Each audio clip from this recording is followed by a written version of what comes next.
Healthy lungs never more important, ये है इस साल की थीम COPD डे की। देखिए पूरा एक टीम है जो जिसको हम गोल्ड बोलते हैं, वो हर साल COPD के लिए क्राइटेरिया बनाती है कि क्या इलाज होना चाहिए, क्या गाइडलाइंस हैं। तो उसी बेसिस पे इस साल जो COPD की थीम दी है वो healthy lungs never more important, क्योंकि कोविड के रहते रहते हम लोगों को ये तो समझ में आ गया है कि हमारी जो श्वसन क्रिया है, हमारे जो फेफड़े हैं वो कितने इम्पॉर्टेंट हैं सर्वाइवल के लिए। और हमने लोगों को ऑक्सीजन की कमी होते हुए और जान जाते हुए देखा है। तो इसलिए इस साल की थीम जो है healthy lungs never more important, और ये भी जताने के लिए कि ठीक है कोविड है, उससे लंग्स ख़राब हुए लोगों के, लेकिन COPD का निरंतर वैसे ही इलाज चलना चाहिए, क्योंकि हमने देखा है कि COPD वाले पेशेंट्स को बहुत ज़्यादा कोविड में तकलीफ़ हुई है। उनको ऑलरेडी जो उनकी सांस थी वो कॉम्प्रोमाइज़ थी, और कोविड के होते हुए उनकी श्वसन क्रिया और ख़राब हुई, जिसकी वजह से उनको ज़्यादा परेशानियों का सामना करना पड़ा। इसलिए इस साल की थीम है healthy lungs never more important. अच्छा, COPD क्या होता है ये जानना बहुत ज़रूरी है, क्योंकि COPD हर नॉर्मल इंसान नहीं समझता कि COPD मतलब क्या होता है। तो उसका मतलब होता है chronic obstructive pulmonary disease, that means chronic जो कि लंबे समय तक चलने वाली बीमारी है। ऑब्स्ट्रक्टिव मतलब सांस की नली में रुकाव होना, सांस को बाहर निकालने में तकलीफ होना। तो ऑब्स्ट्रक्टिव पल्मोनरी मतलब फेफड़ों धीरे धीरे ऑब्स्ट्रक्शन की वजह से, सांस की प्रक्रिया में खराबी आने की वजह से फेफड़े खराब होने लग जाते हैं। और डिसीज़ मतलब बीमारी। तो बहुत ही सिंपल तरीके से COPD को समझाया गया है। इस बीमारी में श्वसन क्रिया में तकलीफ होती है और सांस बाहर छोड़ने में तकलीफ होती है। अब कितने लोगों को COPD है, तो करीब करीब देखा गया है भारत में 30 मिलियन पीपल्स को COPD है। और इसके कारण क्या है ये जानना बहुत इम्पॉर्टेंट है। तो इसमें सबसे प्रमुख कारण जो है वो है धूम्रपान करना, है ना। जो तंबाकू का सेवन है वो बहुत तरीके से होता है, उसमें एक होता है धूम्रपान। और धूम्रपान पहले जैसे लोग बीड़ी पीते थे, अभी सिगरेट पीते हैं, कुछ हुक्का स्मोकिंग करते हैं, वो सारी ही चीज़ें COPD से रिलेटेड हैं। लंबे समय तक वो COPD बीमारी करा सकती हैं। कई लोगों को लगता है कि धूम्रपान सिर्फ सांस की दिक्कत करता है, इसलिए मेरे पास बहुत पेशेंट आते हैं, वो ये बोलते हैं कि हमारी एक बार फेफड़े की जांच कर लो, और अगर वो सही है इसका मतलब हमें सिगरेट से कोई नुकसान नहीं हो रहा है। तो ये बहुत ही गलत सोचना है। स्मोकिंग जो है हमारे शरीर के A to Z सारे ऑर्गन्स को डैमेज करती है। या वो ब्रेन ले लो, स्ट्रोक करा सकती है दिमाग में, हमारे ओरल अल्सरेशंस करा सकती है, खाने की नली में गैस्ट्रिक अल्सर्स करा सकती है, पेट के कैंसर्स करा सकती है। सांस की नली में तो ऑब्वियसली बात है कि मैं बता रहा हूँ COPD होती है। फिर निमोनिया का इंसिडेंस बढ़ता है COPD केसेस में। लंग कैंसर हो सकता है। फिर ब्लैडर कैंसर तक देखा गया है। मूत्रालय वाली जो स्पेस है उसमें भी बीमारियां देखी गई हैं। प्रजनन क्रिया जो है वो कम हो जाती है। इम्पोटेंसी भी होती है। जो फीमेल के एक्टिव ओवास रहते हैं वो तक डैमेज हो सकते हैं। तो एक तरीके से स्मोकिंग जो है वो बहुत ज़्यादा शरीर की बहुत सारी बीमारियां करा सकती है, और इसलिए स्मोकिंग बहुत घातक है। ऑन अ लाइटर नोट मैं पहले ही बोल रहा हूँ, मेरे पेशेंट जो आते हैं जो स्मोक करते हैं और अल्कोहल भी लेते हैं, मैं उनसे कहता हूँ कि हफ्ते में एक आध बार अल्कोहल ले सकते हो, लेकिन स्मोकिंग आपको तुरंत बंद करनी चाहिए, क्योंकि वो जानलेवा है। तो एक तो स्मोकिंग हो गया। और COPD के क्या कारण है? तो और COPD में जैसे पहले लोगों को TB होता था, तो TB होने के बाद जो फेफड़े खराब होते हैं उससे भी COPD हो सकता है। जो चूल्हे में पहले महिलाएं खाना बनाती थी तो वो भी COPD कराता था, इसलिए लंबे समय तक जो फीमेल्स चूल्हे में खाना बनाती थी वो बहुत आती थी सांस की बीमारियों को लेकर। और लेकिन अब जैसे सिलेंडर बढ़ते जा रहे हैं, इससे ये परेशानी काफ़ी हद तक कम हुई है। इंडस्ट्रियल पॉल्यूशन एक बहुत इंपॉर्टेंट कॉज है। इंडस्ट्रियल पॉल्यूशन हुआ या फिर एयर पॉल्यूशन किसी अदर सोर्स की वजह से हुआ, वो भी COPD का एक बहुत बड़ा कारण है। अब ये वाली बात है कि स्मोकिंग से COPD कैसे होता है।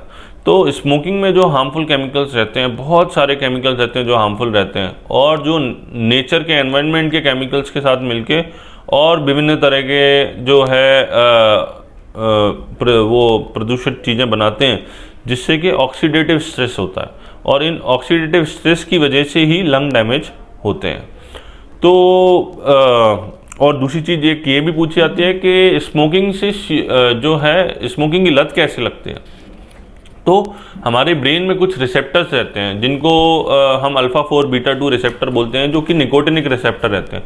तो निकोटीन इस पर एक्ट करता है और इसकी वजह से ही एडिक्शन होता है, क्योंकि एक प्लेजर इफेक्ट बताता है। ब्रेन में कई तरह के, मैं बहुत डीप में नहीं जाऊंगा, लेकिन हार्मोन्स रिलीज होते हैं जिनमें मुख्य हार्मोन रहता है वो डोपामिन रहता है और सेरोटोनिन वगैरह। तो ये एक प्लेजर इफेक्ट की फीलिंग देते हैं, जिसकी वजह से ये सारी चीज़ें होती हैं जिससे लत लगती है।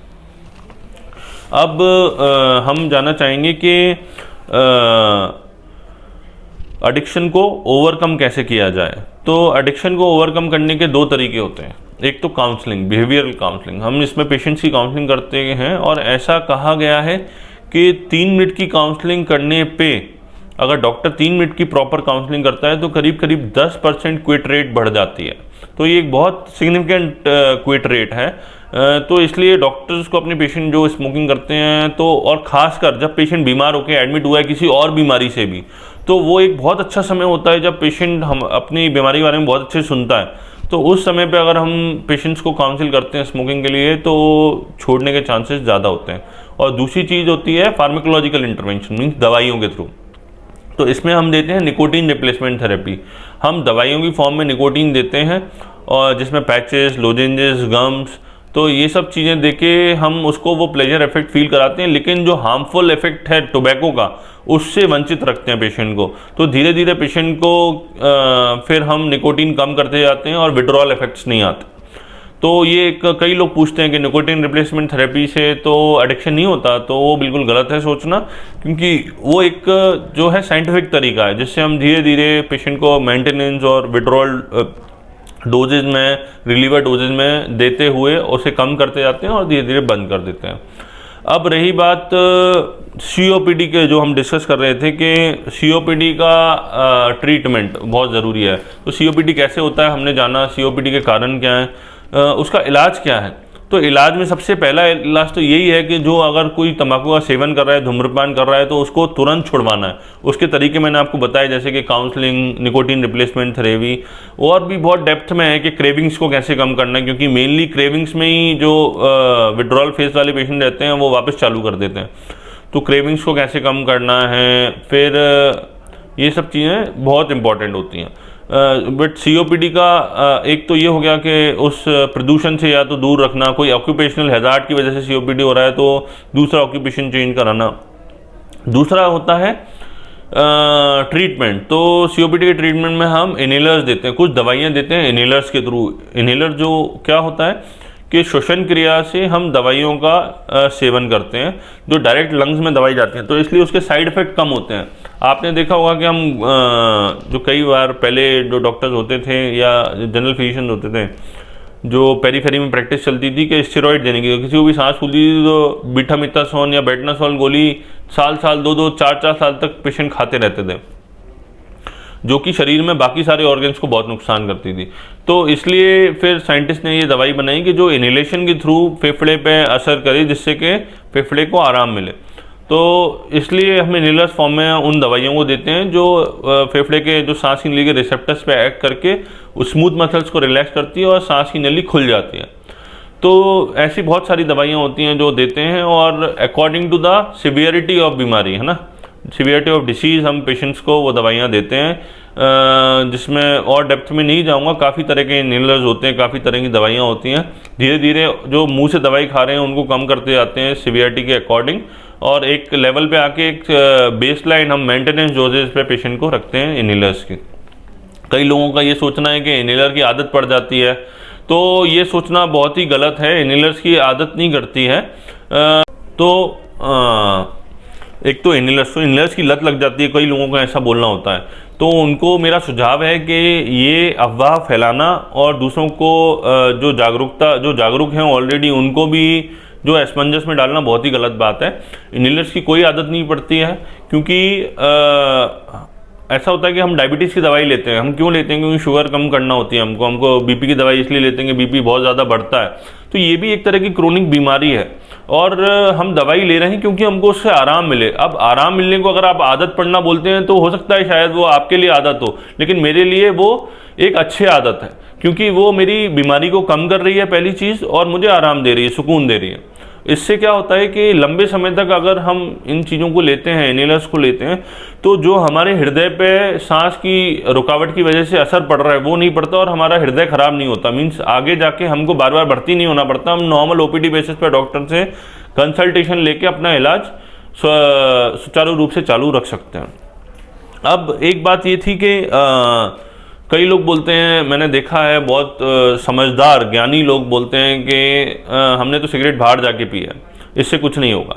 तो मैं आपको बता देना चाहता हूँ कि एक टर्म होती है पैसिव स्मोकिंग, उसमें दो तरह की टर्म्स होती हैं, second hand smoking and third hand smoking. मान लीजिए कोई मेरे पास में बैठा है, वो स्मोकिंग कर रहा है, तो उसका जो धुआं मेरे फेफड़े में जा रहा है या हार्मफुल केमिकल जा रहे हैं, उससे मेरे फेफड़े ज़्यादा तेज गति से खराब होंगे रेदर देन उसके, तो उसे सेकंड हैंड स्मोकिंग बोलते हैं। और एक होती है थर्ड हैंड स्मोकिंग, जैसे कोई बाहर जाके स्मोकिंग कर रहा है या फिर थोड़ी देर पहले स्मोकिंग करी थी, लेकिन उसके हार्मफुल केमिकल्स जो है फ्लोर पे सेटल हो जाते हैं, और फिर बच्चे जब फ्लोर पे खेलते हैं तो वो उसी को चाटते हैं, या फिर उनके हार्मफुल केमिकल्स बच्चों के फेफड़े में जाते हैं, क्योंकि वो पार्टिकुलेट मैटर बहुत देर तक एनवायरनमेंट में रहते हैं, और इसकी वजह से देखा गया है कि बच्चों को कैंसर तक हुआ है। तो आप समझिए इस चीज़ को कि आपकी वजह से कितनी और ज़िंदगियां खराब हो रही हैं स्मोकिंग की वजह से।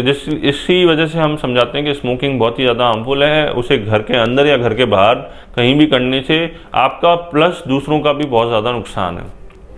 फिर आता है कई बहुत ही गंभीर मरीज होते हैं सीओपीडी वाले, उनका क्या इलाज है? तो उनका ऑब्वियसली जैसे मैंने बोला कि स्मोकिंग छुड़वाना, इनहेलेशन थेरेपी, प्लस हम करते हैं रिहैबिलिटेशन। रिहैबिलिटेशन में क्या होता है कि हम फिजियोथेरेपी कराते हैं, एक्सरसाइजेस कराते हैं। जैसे ये देखिए आप, ये 4 एक्सरसाइजेज हैं।